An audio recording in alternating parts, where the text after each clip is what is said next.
사랑하는 영락교회 지체들에게 주 안에서 평화 인사를 전합니다. 오늘은 11월 24일 화요일입니다. 오늘의 묵상 본문은 사도행전 4장 23절로 37절까지의 말씀입니다. 오늘의 본문 말씀 4장 23절의 말씀은 이렇게 시작합니다.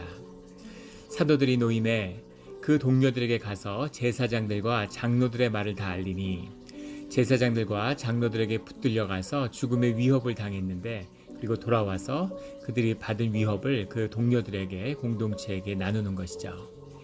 우리는 이제 사도행전의 역사와 초대교회의 역사를 알고 있으니까 이 상황이 그렇게 크게 보이지 않지만 예수님을 얼마 전에 불과 한 달여 전에 잡아 죽인 십자가에 매달려 죽인 자들입니다. 그들에게 위협을 받은 그들의 눈에 예수를 따라다니던 갈릴리의 이 어부들, 이 천한 사람들, 눈에 안중에도 없겠죠. 이런 사람들, 사도들을 죽이는 건 정말 파리 죽이는 것만큼 아무것도 아니었을 것입니다. 그런 위협을 붙들려 가서 듣고 온 이 사도들이 그 공동체에게 그 위협을 있는 그대로 같이 나누는 거죠. 24절에 그들이 듣고 한 마음으로 하나님께 소리를 높여 이르되, 이들이 이 위협을 들은 다음에 거기에 대한 반응은 하나님께 기도하는 것이었다는 거죠. 그 위협을, 그 두려움을 하나님께 가져갔다는 겁니다. 이게 아주 중요한 거죠. 성령의 인치심을 받고 성령이 충만하여진 그 제자들에게 나타나는 이 모습, 이것이 오늘 우리의 모습이기를 예수 그리스도의 이름으로 축원합니다. 이걸 내가 붙들면 있으면 안 되죠. 그것이 상처든 아픔이든 슬픔이든 두려움이든 이 모든 것을 주의 자녀들은, 믿는 자들은 주님께 가져가야 하는 것입니다. 그래서 주님께 내어드리는 거죠. 주님께 올려드리는 겁니다. 주님이 이것을 좀 다루어 주십시오. 이 문제가 주님의 것입니다. 우리가 주님의 것인데, 크리스찬이죠. 주님의 종, 주님의 것인데 이 나의 모든 어려움과 두려움은 주님의 것이죠. 그래서 주님의 종이 먹고 사는 걸 두려워하지 않죠. 종은 오직 주인께 순종하는 겁니다. 주인이 시키는 일을 잘 하면 되는 거죠. 먹고 사는 건 주인이 책임지는 거예요. 주인의 것이니까. 그것처럼 주의 자녀, 주님의 것, 크리스찬의 삶은 당연히 그리스도가 책임지는 것입니다. 그것을 내가 두려워하고 주님의 것인데 내가 그것을 두려워한다. 그건 있을 수 없는 일이죠. 그건 두 가지입니다. 크리스찬이 아니거나 아니면 크리스찬인데 자기의 본분을 잊었거나 둘 중에 하나겠죠. 주님께 한 마음으로, 그들이 마음을 합해서 한 마음으로 주님께 기도하는 거죠. 마음이 합하여지면 성령님이 함께 하시겠다고, 두세 사람이 내 이름으로 모이면, 내 안에서 하나의 마음으로 합하여지면 내가 거기에 함께 하겠다고 주님이 약속하셨고, 그 약속으로 보혜사 성령을 보내주셨죠. 그들이 한 마음이 되니까 하나님과 마음이 통하는 거죠. 대주제여 천지와 바다와 그 가운데 만물을 지은 이시여 창조주시여, 이런 말이죠. 이 세상을 창조하신 하나님이 아니십니까? 이런 의미입니다. 능력의 하나님, 그 능력은 우리가 상상할 수 없는 하나님이죠. 천지 모든 것을 지으시는 우주의 하나님이, 만물의 주재자이신 하나님이 나의 우리들의 이 작은 아픔, 고통을 주님이 다루지 못하시겠습니까? 당연히 주님은 그 모든 것을 다루실 수 있는 분이시죠. 25절에 또 주의 종 우리 조상 다윗의 입을 통하여 성령이 말씀하시기를 어찌하여 열방이 분노하며 족속들이 허사를 경영하는고 세상에 군왕들이 나서며 관리들이 함께 모여 주와 그의 그리스도를 대적하도다 하시니로소이다. 그래서 말씀이 회복되는 거죠. 그들 가운데 주님께 고백하며 나온 기도가 말씀의 기도였다는 겁니다. 성령으로 말씀하시기를, 성령이 중심이 되니까 성령이 증거했던 말씀이 오늘 그 가운데 살아나는 거죠. 이 말씀을 받는 것을 오해하는 분들도 가끔 계세요. 이제 교회 처음 나오시고 이런 분들을 보면은, 저도 그랬지만 이 말씀을 보면, 아니 이 말씀이 그런 뜻이야? 정말 다윗 시대 이 상황에 이때 이 말씀을 전한 거야? 이런 의심이 들 수 있죠. 그런데 이 말씀이라고 하는 것은, 그런 또 예전에도 한번 나눈 적이 있지만, 매일 10억 명이 묵상을 하면 똑같은 본문이 10억 개의 메시지가 됩니까? 될까요? 안 될까요? 되죠. 왜냐하면 성령님이 그 말씀이라는 것은 성령님이 그 말씀을 통해서 성령의 뜻을 우리에게 증거하는 것이기 때문이에요.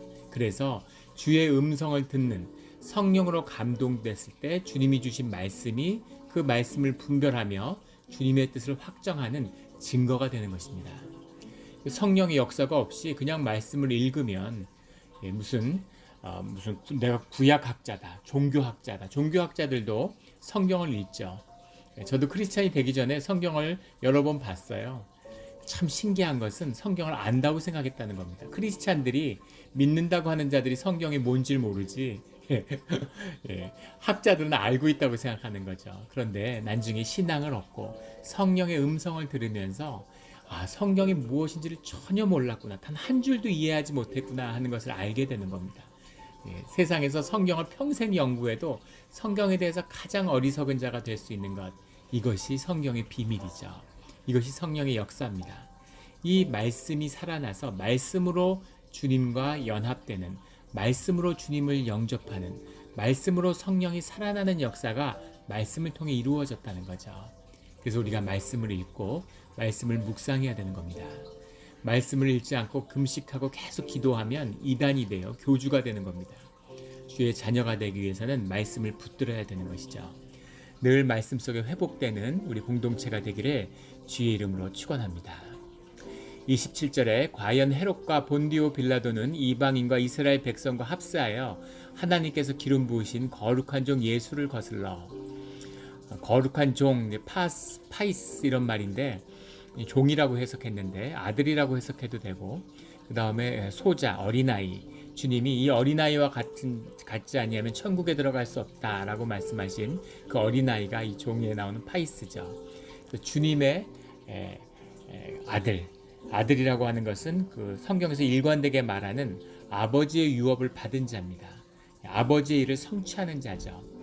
그 예수님, 하나님의 뜻을 이 땅 가운데 이루시는 주님, 이런 말이죠. 헤롯과 본디오 빌라도는 총독으로 주님을 십자가에 못 박은 자고, 헤롯이라는 이름이 신약 성경에 여러 군데 나오는데 여기 나온 헤롯은 헤롯 안티파스죠. 헤롯 더 그레이트, 예수님의 탄생할 때 예수님을 죽이려고 했던 그 헤롯 대왕의 아들이죠. 헤롯 안티파스를 지칭하는 것입니다. 거룩하신 종 예수를 거스르는데 이들이, 그런데 참 그 놀라운 것은 28절에 하나님의 권능과 뜻대로 이루려고 예정하신 프로오리센이라는 말이죠. 주님의 뜻 가운데 예정했다라는, 하나님의 모든 뜻 가운데 확정하신 그 섭리를 이루어가는 과정이라는 거죠. 그것을 행하려고 이 성에 모였나이다, 이렇게 고백합니다. 기가 막힌, 정말 성령이 아니고서 어떻게 이런 통찰이 있을 수 있겠습니까? 자기들을 죽이려고 예수를 죽이고 그 모든 악을 행한 자들인데 그 대적자들이 사실은 하나님의 뜻대로 이루려고 여기 모인 자들이군요 라는 고백이죠. 그것을 마음으로 깨달아 앉는 거죠. 그들이 적이 아니라, 그들과 싸워야 하는 것이 아니라 그것이 뜻이 있는 것이라 하나님의 선한 뜻, 선한 섭리를 이 땅에 이루려고 하는 것, 우리도 그 일을 이루어가고 있고 저들도 그것을 이루어가는데 쓰임받고 있는 거군요. 그 모든 것이 협력해서 주님의 선을 이루겠군요 라고 하는 그 고백이죠. 그것이 원수를 미워할 필요가 없는 이유입니다. 원수와 싸울 필요가 없는 거죠. 원수를 갚아야 한다면 주님이 갚으시는 거죠. 우리는 주님을 바라보고 주님의 뜻을 이루어가는 것입니다. 그래서 핍박하는 자들을 미워할 필요도 없죠. 그들도 주님이 허락하셨기 때문에 주님 뜻 가운데서 주님의 일을 이루고 있는 것입니다. 물론 그것은 악한 것이죠. 하지만 주님이 허락한 뜻 가운데서 악한 일을 행해서 더 큰 선한 뜻을 이루어 가고 있는 것입니다. 그것은 악에 대한 하나님의 응보와 하나님의 심판은 분명히 따르겠지만 그 심판의 주제는 주님이시죠. 그래서 그거를 내가 갚겠다고 싸우고 복수하고, 이것은 주님이 사람들이 해야 될 일이 아니죠. 이것은 주님이 하시는 겁니다. 주님의 자식이 부모의 원수를 갚겠다고 그걸 원하는 부모가 있겠습니까? 부모가 제대로 된 사람이라면 너는 그런 걸 하지 마. 너는 그런 걸로 증오와 분노로 인생을 낭비하지 마라. 그걸로 네 삶을 파괴하지 마라. 너는 아름답고 선한 삶을 살아라. 이것이 부모의 뜻이겠죠. 주님의 뜻입니다. 주의 자녀는 평화와 기쁨과 사랑 속에서 살아가는 것이죠. 원수는 주님이 갚으시는 겁니다. 그런 주님의 뜻대로 이루어지는 이 삶의 자리가 되기를 주의 이름으로 축원합니다. 29절에 주여 이제도 그들의 위협함을 굽어보시고 또 종들로 하여금 담대히 하나님의 말씀을 전하게 하여 주시오며, 굽어보시고 라는 게 이제 에피데라는 말인데, 잘 살펴달라는 얘기죠. 눈을 떼지 말고 잘 감찰해 달라는 이야기입니다. 그들의 위협함이 무엇인지 주님이 살펴주십시오. 주님, 지금 이렇게 위험한 상황인데 주님 한순간도 눈을 피하시면 안 됩니다 라는 강구죠. 종들로 하여금 담대히 하나님의 말씀을 전하게 하여 주시오며, 그들의 위협을 살피고 지키시는 건 주님이 하시던 일이고 우리는 담대하게 하나님의 말씀을 전하게 하여 주십시오. 기가 막힌 고백이죠. 이것이 주의 자녀들, 주의 사역자들, 주의 종들의 고백이 이래야 됩니다. 우리의 먹고 사는 문제, 우리의 삶의 위협, 이건 주님이 해결하시는 거죠. 그리고 우리는 주님의 일을 하는 겁니다. 주님은 우리의 일을 살펴주시고 우리는 주님의 일을 이 땅 가운데 성취해야 되는 것이죠. 담대히 하나님의 말씀을 전하게 해주십시오. 이런 기도를 올려야 되는 거죠. 주님, 나를 좀 도와주시고 내가 이런 문제가 있는데 나를 살펴주시고, 이런 기도는 이방인들이 하는 기도다. 물론 그런 기도도 주님이 간절함을 듣고 그 기도를 들어주실 수 있겠지만, 주님이 기대하시는 건 그런 기도는 이방인들도 하는 기도가 아니냐. 주님께 하나님의 말씀을 담대히 전할 수 있게 해주십시오. 그들의 위협함을 주님이 좀 감찰해 주십시오. 이렇게 기도하는 거죠. 30절에 손을 내밀어 병이 낫게 하시옵고 표적과 기사가 거룩한 종 예수의 이름으로 이루어지게 하옵소서.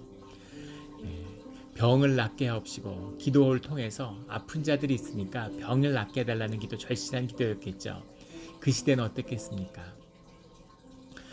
지금도 마찬가지죠. 무슨 의학이 굉장히 발달한 것 같이 그러지만은 사실은 인간이 할 수 있는 건 참 할 수 있는 게 없구나, 이런 이야기를 합니다.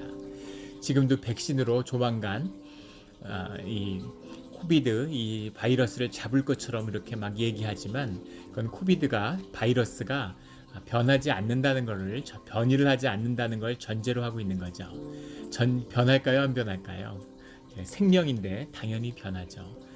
그래서 변해가는데, 그것을 이제까지 사람이 백신으로 잡은 유일한 질병이 소아마비 백신이라고 그러죠. 그걸 잡는데 가장 인류의 의학의 역사 가운데 성공적인 백신이었는데 25년 걸렸다고 합니다. 지금 한 9개월 되는데 지금 우리 세상을 한번 보세요. 25년 걸리면 어떻게 될까요? 주님의 은혜와 주님의 자비밖에 없습니다. 그것을 기도하고 구해야 돼요. 물론 그것을 구하고 기도한다고 해서 인간이 할 수 있는 일을 소홀히 한다는 얘기는 아니죠. 최선을 다하지만 그 일을 주님의 뜻 가운데 성취할 수 있는 것은 우리의 기도밖에 없다는 것입니다. 열심히 기도하고 해야 되는 거죠. 저희 둘째도 지금 대학 지원을 하고 있는데, 어디 가고 어디를 갈까 이런 걸 절대로 염려하거나 걱정할 필요가 없다. 되고 안 되고 이런 이야기를 해줘요. 그건 주님께 내어드렸으니까 주님이 알아서 하시겠지. 최선의 곳, 최선의 선생님, 최선의 친구들을 나는 모르지만 주님은 아시니까, 그러니까 주님에게 맡기는 거고, 나는 최선을 다해 공부하고 준비하면 되는 거죠. 그리고 주님께 그 선택을 내어드리면 되는 겁니다. 그러면 주님이 주님의 뜻 가운데 이루어 가시겠죠. 그것처럼 우리가 최선을 다하지만 주님께 내어드리고 기도해야 되는 것이죠. 31절에 빌기를 다함에 모인 곳이 진동하더니 무리가 다 성령이 충만하여 담대히 하나님의 말씀을 전하니라. 에플레스 테산 이런 말인데, 충만하다라는 말이 우리 신약에 이제 자주 나옵니다. 충만하다는 것은 일시적으로 하나님의 성령이 임하는 것을 의미할 때도 있고, 또 우리가 주님께 붙들려서 우리의 속사람이 주님이 되어서 주님이 나를 주장하여 주시며 살아간다 라고 하는 그 헌신된 삶을 의미하기도 하고, 또 내가 은혜를 받아서 내 삶 가운데 내 인격이 변화되어야 하는 과정을 의미하기도 합니다. 그걸 다 똑같은 말로 충만하다고 쓰죠. 그래서 꼭 충만이라는 것을 외적인 능력이나 능력이 임하는 것만으로 이해할 필요는 없다는 겁니다. 근데 여기서 우리가 봐야 할 것은 이들이 기도를 마친 다음에 무리가 충만했다라는 거죠. 모두가 영이 있는데 영이 차올라서 하나에 연합됐을 때 그 안에 성령이 충만하여지는, 성령으로 하나 되어지는 그런 역사가 일어난다는 겁니다. 이것이 중요한 것이죠. 우리가 악한 존재인데 사람들이 연합하고 뜻을 합하면 집단악이 일어나요. 그래서 주님과 함께하지 않는데 사람들이 뭉치면 반드시 결과가 안 좋습니다. 정치가 뜻을 모으고 사람들이 마음을 합하는데 항상 악한 일을 하고 그 결과가 참담한 이유가 바로 이것이죠. 아무리 아름답고 아무리 아름다운 이상을 내세워도 정치들이 뜻을 모으면 항상 악한 역사가 일어납니다. 이것이 악의 본질이에요. 집단악의 본질입니다. 그런데 하나님께 붙들린 자들이 기도로 마음을 합하면 그때는 성령의 충만함으로 성령의 역사가 일어난다는 것이죠. 그러면 아름다운 일이 일어납니다. 사람들이 상상할 수 없는 아름다운 열매가 일어나요. 지난주일이 추수감사주일이었는데 이 신앙의 그 자유함을 찾아서 새 땅을 찾았잖아요. 그리고 온갖 고초와 고난 끝에 찾았잖아요. 그러면 주님이 이제는 좋은 일을 좀 해주셔야지, 이제는 좀 복을 주셔야지, 하늘의 선물을 좀 주셔야 될 때가 됐잖아요. 그런데 그 중에 절반이 죽고 살아남은 자들이 주님께 한 마음이 돼서 감사의 기도를 드리는 거죠.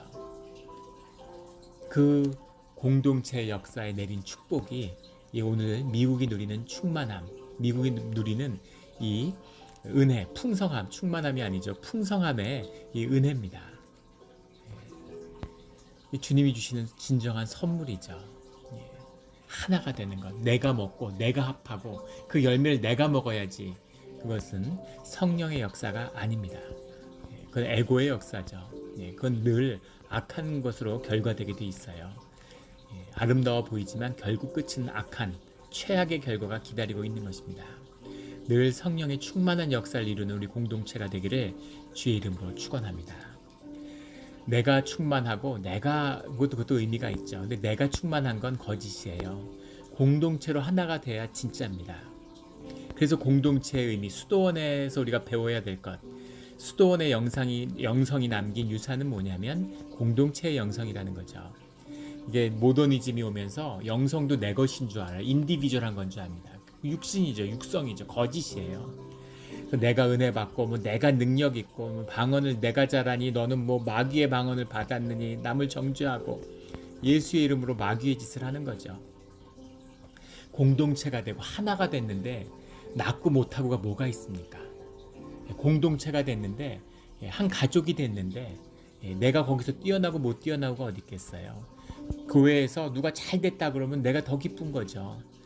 내가 잘 된 것보다 더 기쁜 것. 자식을 보십시오. 가족이니까 내가 잘 되는 것보다 자식이 잘 되면 내가 더 기쁘죠. 우리 석복이라는 복을 아낀다라고 하는 그런 우리 동양에 전해지는 아주 귀한 전통이 있죠. 공동체 문화인데 내가 복을 아껴서 내 자식을 누리게 한다, 이런 의미입니다. 욕심을 내지 말고 절제하라는 얘기죠. 자식을 생각하는, 영을 아는 사람들이 하는 얘기죠. 영의 역사, 영이 열린 사람들이 있었던 거죠. 자식이 잘 되는 게 뭐가, 내가 다 먹어야지. 마귀가 육성의 악의 역사입니다. 그런데 주님의 풍성함을 누리는 공동체는 내가 풍성히 누리고 내 자녀들은 더 풍성히 누리는 거죠. 마르지 않는 파운틴처럼 흐르는 은혜를 우리에게 허락해 주신다는 겁니다. 그 무리가 모여서 주님께 그 위협을 이기게 하고 말씀을 선포하게 달라고 그렇게 한마음이 돼서 기도하니까 놀라운 역사가 32절에서 37절까지 나오죠.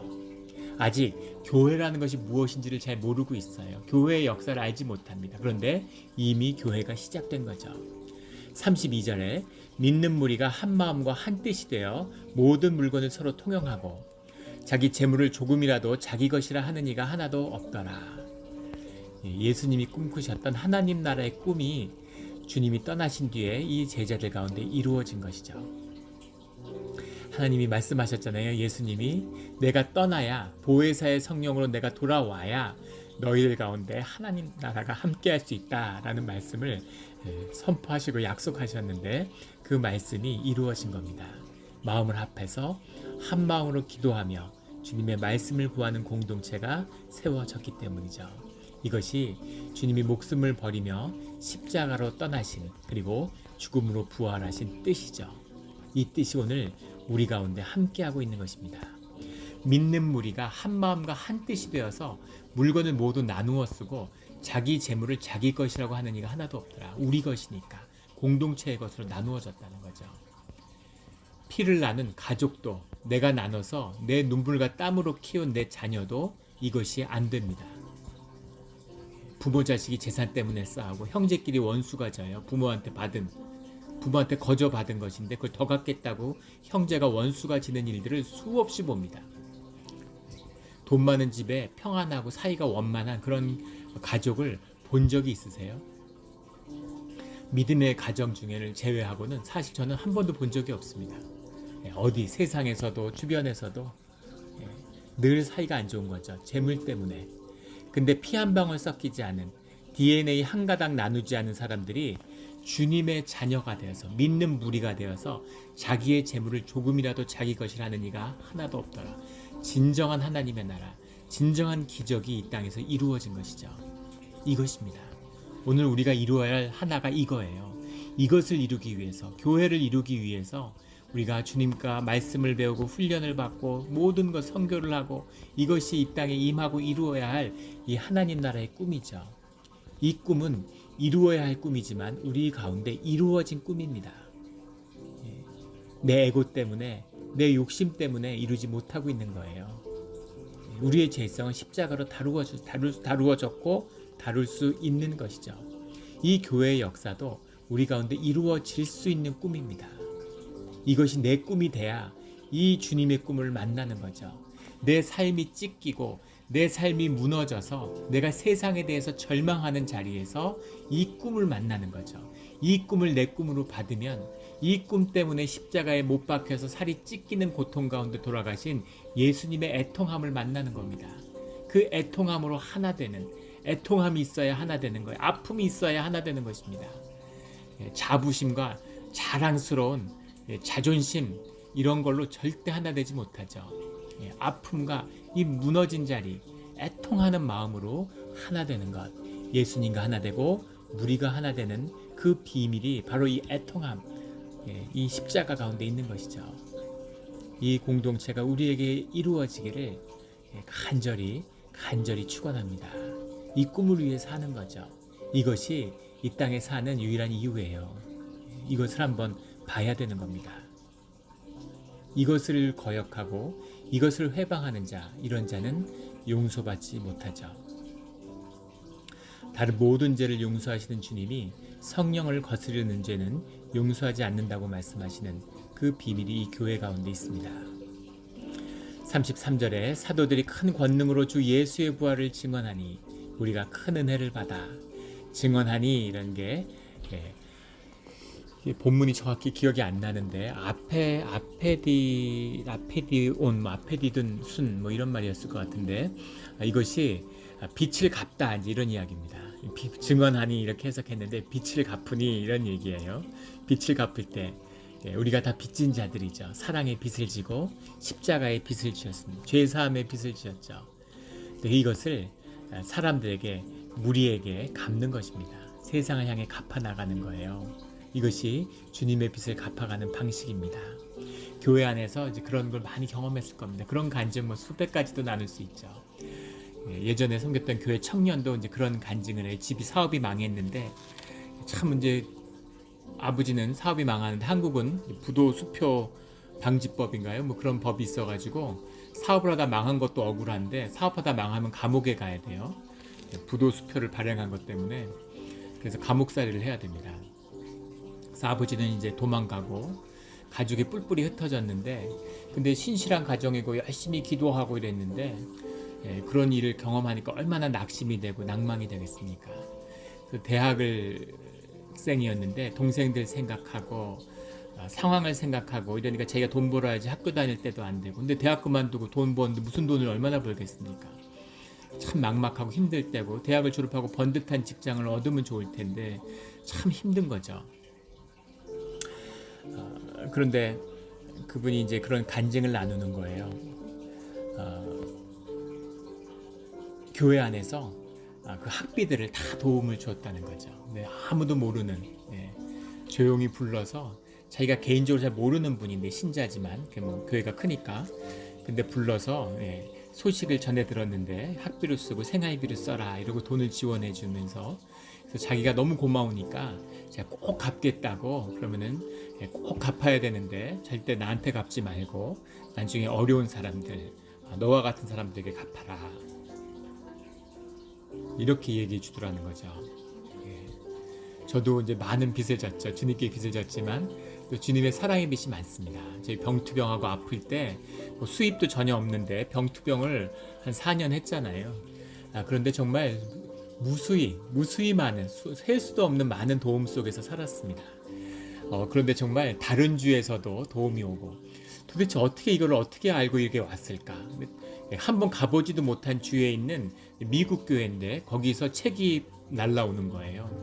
이름도 밝혀지지 않은 그런 도움들을 많이 받았죠. 근데 그 은혜를 받았는데 그 청년이 그래서 그것을 이건 주님이 주시는 거니까 주님의 이름으로 네가 세상에 어려운 사람들을 만나면 갚아라. 그 마음으로 살았다는 거죠.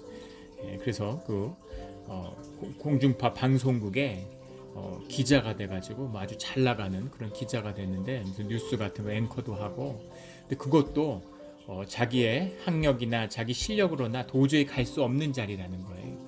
근데 늘 주님이 은혜로 함께 해주셔서 그런 성취들이 있었다는 거지. 빚을 졌다. 그것을 늘 갚아야 된다. 이제 이런 이야기를 하더라고요. 그래서 교회에서 봉사 열심히 하고 이런 발레이 파킹 이런 봉사도 하고 청소하고 근데 그런 뭐 앵커맨이고 사회 명망도 있고 이런 사람이 그런 일 안 하잖아요. 근데 그런 일 안 할 것 같은 사람인데 크리스찬이고 주의 사람이니까 낮은 자리에서 묵묵히 조용히 섬기는 거죠. 하나님의 영광을 드러내는 것입니다. 주님이 왜 그런 고난과 아픔을 통해서 세상을 향한 절망을 주셨는지 그 비밀이 거기에 있는 것이죠. 계속된 실패와 좌절을 경험하는데 세상에 절망하지 않는 겁니다. 그래도 희망을 갖는 거죠. 사업이 몇 번을 망하고 이민 와서 그렇게 고생을 해도 그래도 내가 뭘 해보려고 그래. 아직 기회가 있지. 아직 돈 벌 수 있지. 아직 뭘 어떻게 해서 뭐 좀 좋은 집도 하고 뭐 끝까지 그걸 붙들고 내가 뭘 해보려는 겁니다. 도대체 얼마나 더 실패하고 좌절하고 그래야 절망을 할까요? 절망해야 되는 거죠. 세상에 희망이 없구나. 세상에 아무리 잘 되고 아무리 성공해도 세상엔 소망이 없구나 하는 것을 뼈저리게 알고 주의 길로 들어서야 되는 것입니다. 이것이 주님이 인도하시는 비밀이에요. 젊어서 세상에 절망했다면 주님의 큰 선물입니다. 그 아픔을 아프죠. 이게 우리 자식의 일이라면 이런 일을 경험할 것을 원하는 부모가 어디 있겠습니까? 그 절망을 제가 주십시오. 자녀들이 겪어야 할 좌절과 절망과 아픔을 다 제가 걸머질 테니까 아이들은 평화와 기쁨으로 살게 해주십시오. 이것이 십자가인 것이죠. 그 십자가의 주님이 우리를 위해 돌아가신 거죠. 그래서 십자가를 만나야 하는 것입니다. 십자가를 만날 때까지 삶의 실패와 좌절은 무한 반복되는 것이죠. 그곳에 완전히 절망하는 자리, 그것이 십자가의 자리입니다. 세월을 아끼고 너무 늦지 않게 죽을 때 절망하는 것, 그것도 뭐 죽을 때라도 절망을 하면 그래도 다행이지만 그 너무 슬픈 일이잖아요. 너무 비참한 일이죠. 건강하고 주님께 빚을 갚을 시간이 있을 때 그럴 때 주님께 돌이키는 우리 모두가 되기를 주의 이름으로 축원합니다. 34절에 그 중에 가난한 사람이 없으니 이는 밭과 집 있는 자는 팔아 그 판 것의 값을 가져다가 사도들의 발 앞에 두매 그들이 각 사람의 필요를 따라 나누어 줌이라. 가난한 사람이 없으니 전 세계 인구가 80억인데 그 중에 20억이 기아 상태에 있다고 그러죠. 수백만 명이 굶어 죽습니다. 그런데 사실 세상에는 한 번도 식량이 부족한 적이 없었다는 거죠. 지금도 식량이 남아돌죠. 미국은 미국이 생산할 수 있는 식량의 3분의 1밖에 식량 생산을 안 한다고 합니다. 미국이 식량을 풀리 생산을 하면 전 세계 농사를 안 지어도 된대요. 미국이 아니라 심지어 캐나다가 해도 할 수 있답니다. 미국 사람은 캘리포니아만 농사를 져도 미국이 다른 주에서는 농사 안 지어도 된대요. 그런데 왜 세상에는 굶어 죽는 사람들이 수백만 명이 나오는 걸까요? 먹는 거를 나누지 않기 때문이죠. 미국에서 농사를 안 지면 보조금을 국가에서 받아요. 농사를 안 짓는 대가로. 그걸로 뭐 3천억 달러를 쓴다는 거 어마어마한 돈을 쓰더라고요. 깜짝 놀랐습니다. 제가 뉴욕에 있을 때 그 교회 교인분들이 있는데 땅을 샀어요. 농지를 농사 짓는다고. 그래서 아니 농사도 안 짓던 분들이 가게 하던 분들이 어떻게 농사를 짓겠다고 땅을 샀을까? 근데 농사를 지려고 사는 게 아니라 돈을 벌면 한국 분들은 이제 한국의 기억이 있으니까 땅을 돈도 안 믿고 땅을 믿잖아요. 땅을 이제 사는 거죠. 땅에 의지하는 겁니다. 땅을 사서 거기다 컨테이너 하나 갖다 놓고 그걸 이제 집이라고 신고를 해놓으면 그러면 이제 그 보조금이 나온다는 거죠. 농사를 안 지면 보조금을 받으면 또 땅을 사고 꿩 먹고 알 먹고라고 땅값도 오르고 그런 걸 제가 보고서 참 신기했던 경험이 있는데 농사를 짓지 말라고 그걸 주고 농사 진 것 그나마 나온 것 중에서 엄청난 양을 바다에 갖다 버리는 거죠. 한국도 배 같은 거 시장에서 깨끗하고 커다란 거 머리통만한 배들을 팔잖아요. 조금만 흠이 있어도 벌레가 조금만 먹은 그런 반점 같은 게 있으면 못 파는 겁니다. 그걸 다 갖다가 수거해서 버려요. 정부에서 배값을 유지하기 위해서. 근데 사실은 그 약간 벌레 먹은 게 훨씬 더 맛있다는 거죠. 벌레들이 진짜 맛있는 걸 알잖아요. 그런 걸 왜 나누지 못할까? 이거죠. 나누지 못하는 데 있는 겁니다. 가난함의 비밀은 오늘날 전 세계에서 부자 1등부터 10등까지를 합치면 밑에서부터 38억 명을 합친 것보다 많다 그러죠. 세계가 아니라 미국도 마찬가지. 미국에서 1등부터 4등까지의 재산을 합치면 뒤에서 1억 2천만 명을 합친 것보다 많답니다. 이것이 우리가 사는 세상의 모습이에요. 이것을 나눠야 되는 거죠. 이것을 나누겠다고 시작한 게 공산주의 운동이죠. 하나님의 이름을 없애고 포이에르바와 독일 고전 철학의 종말이라고 하는 그 공산주의의 고전이죠. 우리는 하나님 나라를 땅에 세운다. 천국을 뒤집었다. 이렇게 선언하면서 공산주의 운동을 시작하죠. 초기 공산주의 운동에 투신했던 사람의 3분의 2가 러시아 혁명의 거의 모든 사람이 다 유대인들입니다. 우리가 잘 아는 무슨 막스는 말할 것도 마르크스는 말할 것도 없고 레닌, 무슨 트로츠키 뭐 이런 사람들 초기에 중요한 공산주의 지도자들 다 유대인들이죠. 그들은 하늘의 비밀을 땅에 이루고 싶었던 자들이죠. 그래서 그 열기가 세상을 강타했는데 공산주의는 가난의 문제를 해결하지 못했습니다. 돈보다 더 추악했죠. 돈으로 나누는 게 아니라 권력으로 빼앗는, 자기들이 다 가진 걸 빼앗아 나눠주면 다 잘 살 줄 알았는데 그걸 뺏어서는 자기들이 가지는 거죠. 빼앗긴 자들은 더 가지려고 하지 않고 뺏은 자들은 나누지 않고 가장 비참하고 가난한 운명에 처한 것이 공산주의 국가들입니다.